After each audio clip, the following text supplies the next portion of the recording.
you are doing well.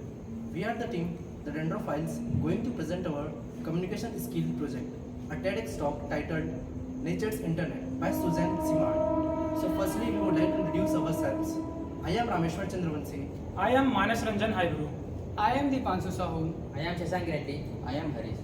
First of all, we would like to thank our institute, NIT Raipur, and our professor of communication skills, Dr. Anup Kumar Tewar sir, for giving us this golden learning opportunity. It helps us to learn and gain experiences in making effective videos by providing exposure and insights into the process. Our team has done a lot of work in making this video. Hope you like it.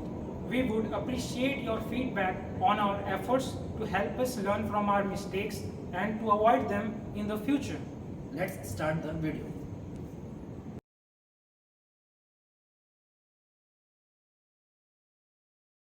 The costless people says we are one for thousands of years. They lived it, but we didn't pay any attention. Most of us have forgotten that we are connected to each other and to nature, that we are one. But nature is not some separate thing, but an intimate part of us. And what we do on this earth ripples through our ecosystem, our web of connections. Now, the signs are undeniable: climate change, species extinction, human suffering. We have forgotten. But for their faith, the people are connected through spirit to forest and ocean and rivers and bears and soil. The costless people were ignored, but truly it does came down to a matter of faith, to trust and respect the relationship that make up to complexity of nature. But we said that unscientific Western science requires exact measurement, visible proof, statistics. But make no mistake, the costless people were deeply scientific. How else could they have lived here for over 10,000 years in such prosperity? In fact, they were more scientific than we. For us to look any deeper, that would have hampered progress.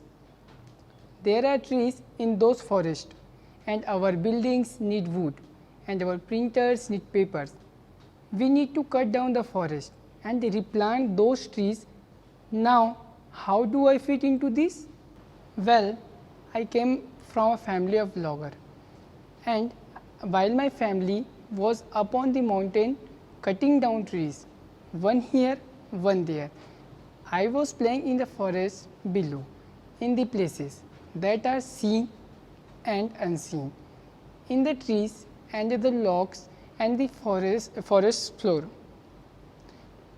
And I believe that forests lived there, and their job was to live and protect the forest, just like my job. But the Pharisees could not save the forest, and neither could I actually.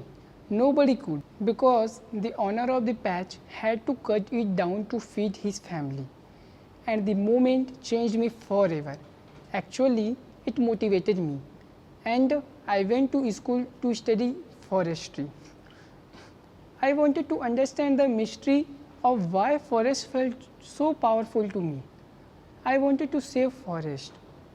Ironically thought, the first job I got coming out of forestry school was to mark old growth trees for clear cutting, and then to replant those clear cut with fast growing firs and pines, and to weed out the unwanted species, the elders, the birch, the aspen. And do you know what? Well, it's because we considered them competitors, interfering with our profits. I got pretty good at creating these sowing new monocultures. But you know, the question kept piling up. Why was disease spreading through these plantations? Why was cutting out birch making the fire so sick? And I was also increasingly worried about the increased rate of clear cutting. You see, I had learned in school that about a century ago, that in Canada in British Columbia, they developed this cutting plan to cut down all of the old developed this cutting plan to cut down all the old growth trees in the working forest. I knew about it.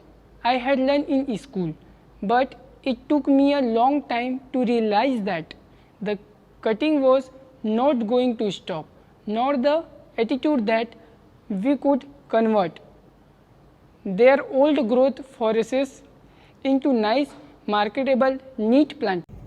It seemed to me that there are more trees in forests than that meets the eyes. So I returned to the graduate school and I became fascinated with the underground. I wanted to understand the mystery why this forest was so powerful. So I looked into this UK study and they were examining seedlings growing in the laboratory and colonizing them with the fungus, a mycorrhizal fungus. The fungus connected the seedlings in a web and transmitted carbon from one seedling to the other. Mycorrhiza is literally a fungus root.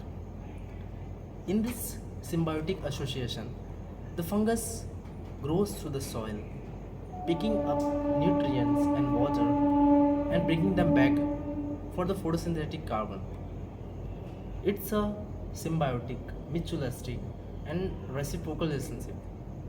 And most fascinating to me that this could connect plants below ground. So I thought back to my field forest and I wondered, could the fungi colonizing birds actually connect with field and protect it? So I did some research. I wanted to find out. My first question came back to that faith thing again. Even though I can't see it, could there mycorrhizal fungi be connecting trees below ground? Well, it turns out that they can in real forests. Using DNA microsatellites, we uncovered this network in an old growth Douglas fir forest. In this picture, these circles represent the Douglas fir trees, and the bigger and the darker the trees, the bigger and older the tree. And those small light circles in the middle, those are seedlings growing in the understory. And these lines that are linking the circles, those are interlinking mycorrhizal fungal highways.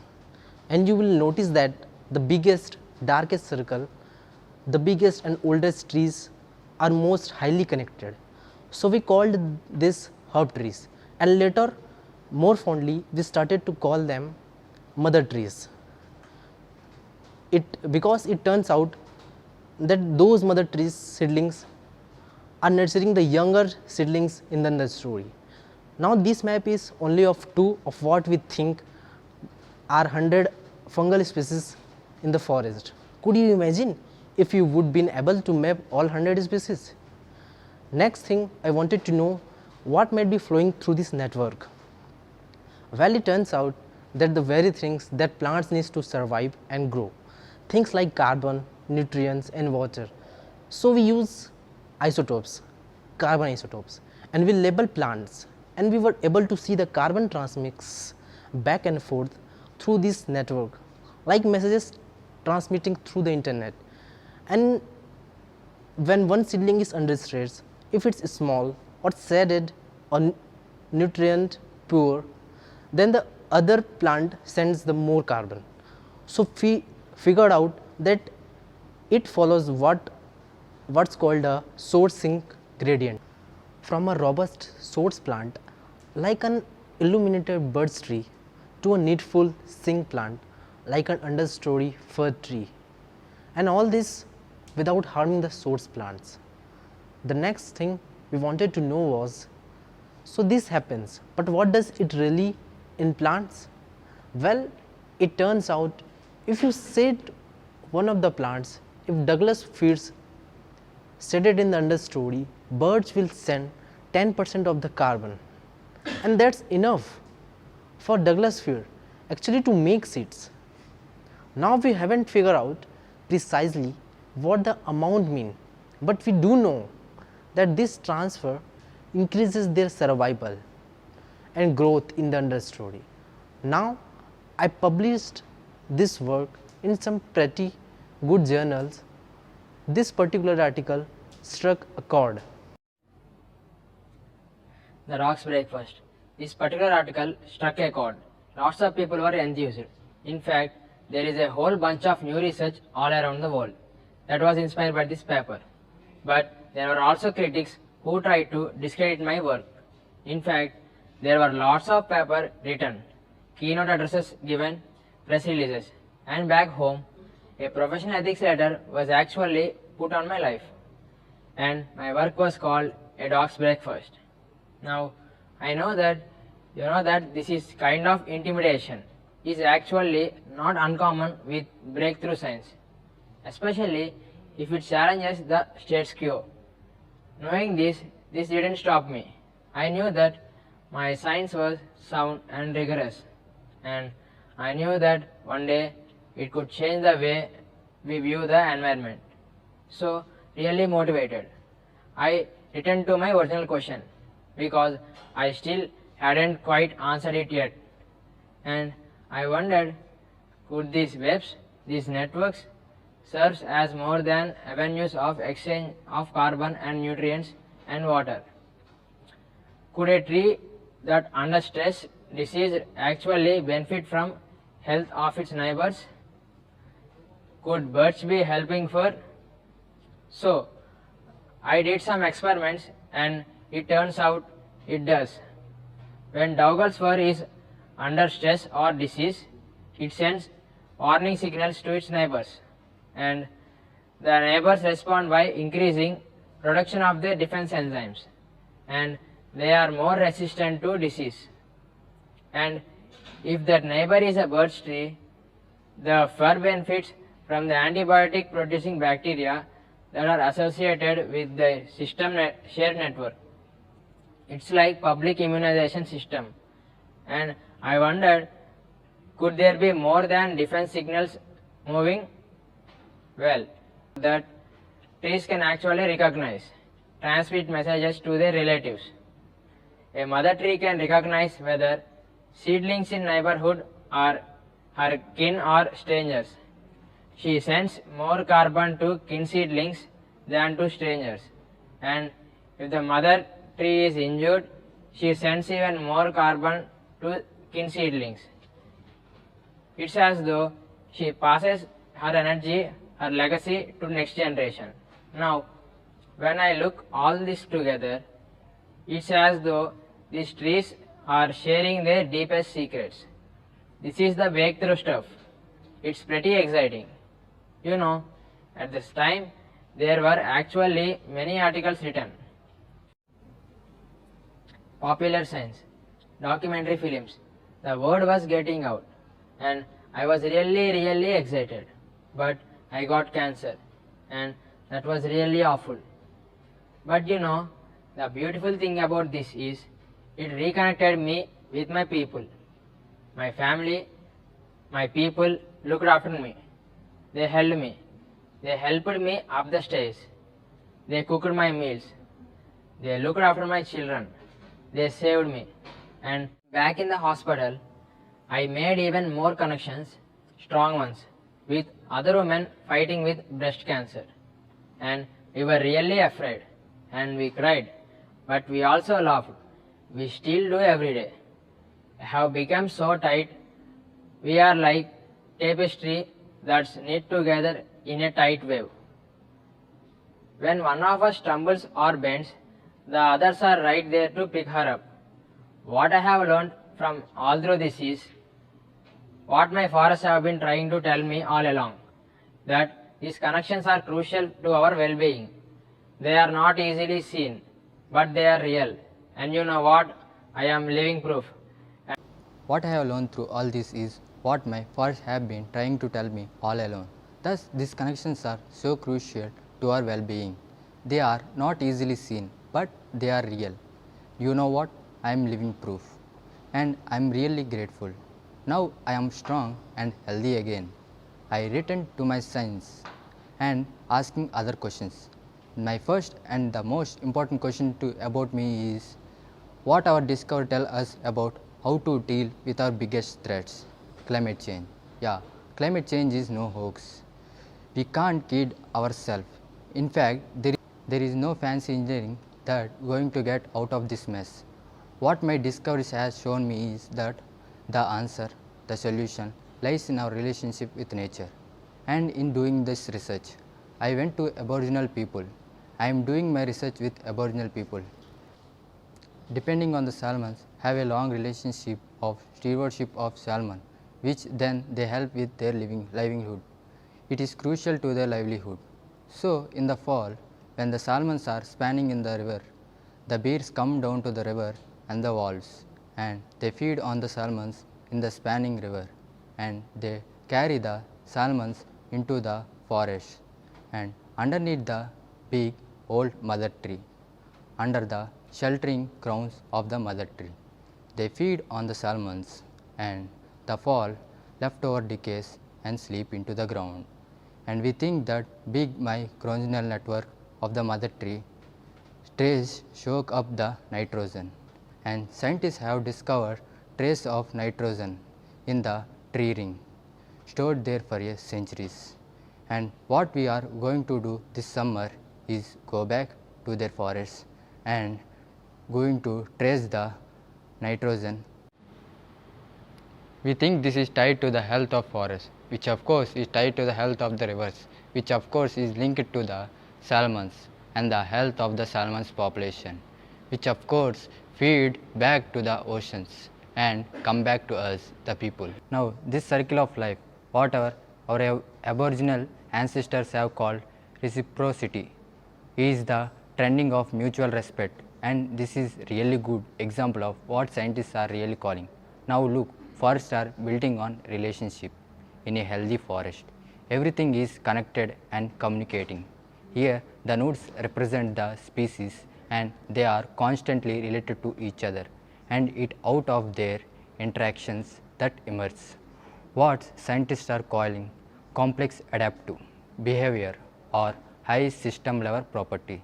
These things like resilience and health, the cycling of clean air and clean water. But you know, in modern society, we view ourselves separate from this, somehow emitted or superior, or the minimum we take it for granted. But the thing is, when we take out key parts like the grazing bears and the salmon's population, the system rapidly degraded into what we calling wicked state. Wicked stable state are unpredictable, they are contracted. So, underneath the soil, a vast and interconnected network of life links the trees through their root system, but they can't talk to each other without much help.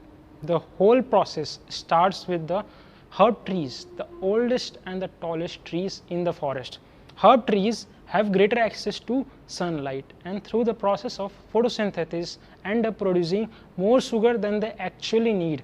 And underground, fungi also need sugar to survive, and most of their bodies are made up of mass of threads called as mycelium, and they grew up within the root system of the trees to absorb excess sugar. In return, the mycelium also provides the tree with the nutrients it needs from the soil, and this whole symbiotic relationship is called as mycorrhiza, which stems from the Greek words for fungus and root. So this whole tree fungi relationship connects the trees in a forest together and forming an underground communication network to exchange water and nutrients, to nurture their seedlings and even send warning signals when under threat. So how many trees are really talking to each other? To get a better picture of this forest relationship, a team of researchers used DNA analysis to map a fungal network in a patch of Canadian forest. So remarkably, they found that one tree was connected to 47 other trees, and their models also showed that when herb trees were removed, then it would cause more connections to be lost than trees were simply randomly removed. So studying this kind of underground exchanges will play a vital role in creating stronger and more resilient forest for the future. And so even though we might not be able to talk to trees, but at least we can keep trying to understand their language. Who knows what they might say? So from tree to tree to tree, deep into the forest, which of course is tied to the health of the rivers, which of course is tied to the health of the trees and the forest, which of course is linked to the salmon and health of the salmon population, which then feeds back to us, the people. And now this whole circle of life, what our aboriginal ancestors have called as reciprocity, as a trading of mutual respect. And this is what good example of what scientists are calling complex adaptive systems. But the thing is, when we take out the key parts from the system like grizzly bears, or we trash the salmon population, then this system degrades into what we called wicked stable states. And this is not somewhere we want to go. Wicked stable states are unpredictable and they are contradictory. So when you try to fix one problem, then another problem shows up over here. And the way things are going right now with our forest dying from climate change, which feeds back to more climate change, and this is happening really fast. But here's the beautiful thing. It's precisely because they are complex adaptive system poised for change, so that we can change this trajectory from negative to positive. And here's how we do this. First, we have got to reimagine ourselves as a part of this whole system. Imagine yourself listening to all other creatures. We can tap into that below ground network and become part of this great conversation. If we had done this, we would never have cut birch out of those forests, the Douglas fir forest, because we would known it undermines the resilience of the forest. But still we are doing that. But still I am very hopeful, because I know that once we can tap into the complex adaptive system, into our role in it, we can change our thinking, we can change our behavior, and we can become part of this great system. Remember, when birch was sending nutrients to fir and fir was sending back to birch, remember that. Well, this just proved that in our ecosystem there is no bigotry, there's only reciprocity, there's only mutual respect. So just like in my cancer support network, that's what we practice. So finally, thirdly, I know that once we understand that we are deeply part of the nature, really part of the nature, not separate, that we can become part of this great strengthening that positive trajectory. We have to stop treating nature as our shopping mall, because once we do that, we can change the arc of our future. Once I thought that fairies connected and protected the forest, but now with my science, I know I wasn't that far off. Using science, I have shown that precisely these unseen connections exist, just like the Coast people has been telling us all along. They have shown, the science have shown, that everything is connected and communicating with respect and reciprocity. And out of this comes balance in our ecosystem and communities. And it's based on principles like kinship, respect of elders, etc. And this gives rise to complexibility and adaptability. And out of this, of course, we have resilience. Resilience to deal with things like climate change, deforestation, and etc. So I want to leave you all with one final and hopeful message, that, and it's based on my experience and in my science, that you too can own this, that we all are one. Thank you.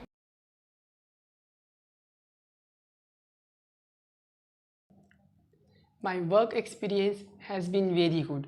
The name of our group is Dendrophile, means all those people who love nature and trees. In this assignment, I learned what actually is group work. I am the leader of my group. I learned many things from my group mates and taught them as well. We are all first year students. Through this assignment, we know each other.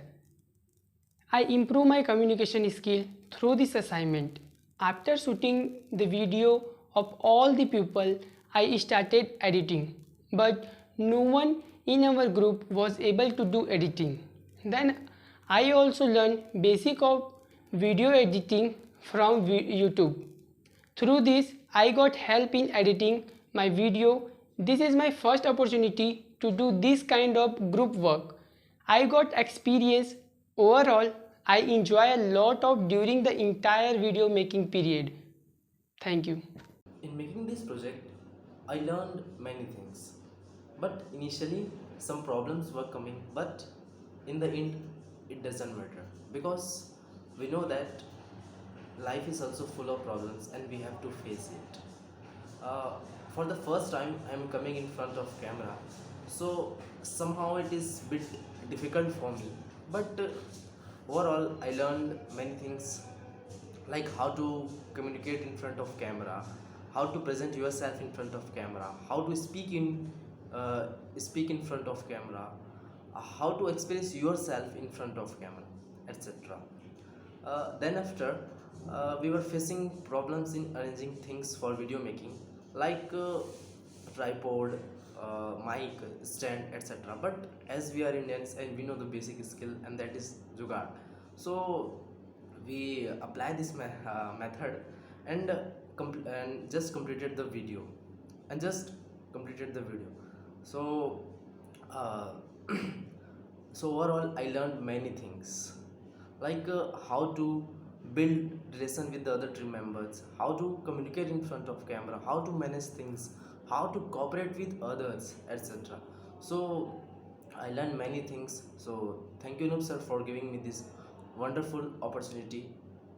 Thank you very much. Hello everyone, I would like to share my exciting journey.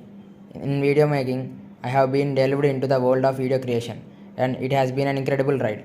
From scripting to shooting, editing to sharing, each step has been a learning adventure. It's not about recording moments, it's about creating connection with audience. I have faced challenges too, from technical hiccups to time constraints, but each hurdle only fueled my determination. In this journey, I have learned that video making is not just a skill. It's an art, a way to express, educate and entertain, and I can't wait to see where this path takes me into the future. Hello everybody, myself Manas Ranjan Hybru from the team Dendrophiles, and I would love to share my experience with you all, that what we had faced and gone through during making of this video. So first of all, my experience regarding this video making has been so good and extremely well. Me and my teammates had enjoyed a lot of things and we learned a lot of new things as well. We had faced difficulties regarding time slot, venues and equipments like mic, tripod and green screen. So I would like to thank some of my batchmates who provided us with these equipments, and I would like to thank the security guards sir, assigned coordinators sir, for cooperating with us regarding this video making. And at last, finally, I would like to thank our Anup Tiwari sir, who provided us with these venues and by giving us his valuable guidance regarding this video presentation making. Overall, my experience regarding this video making has been so good and extremely well, and I learned so many new things as well. Thank you.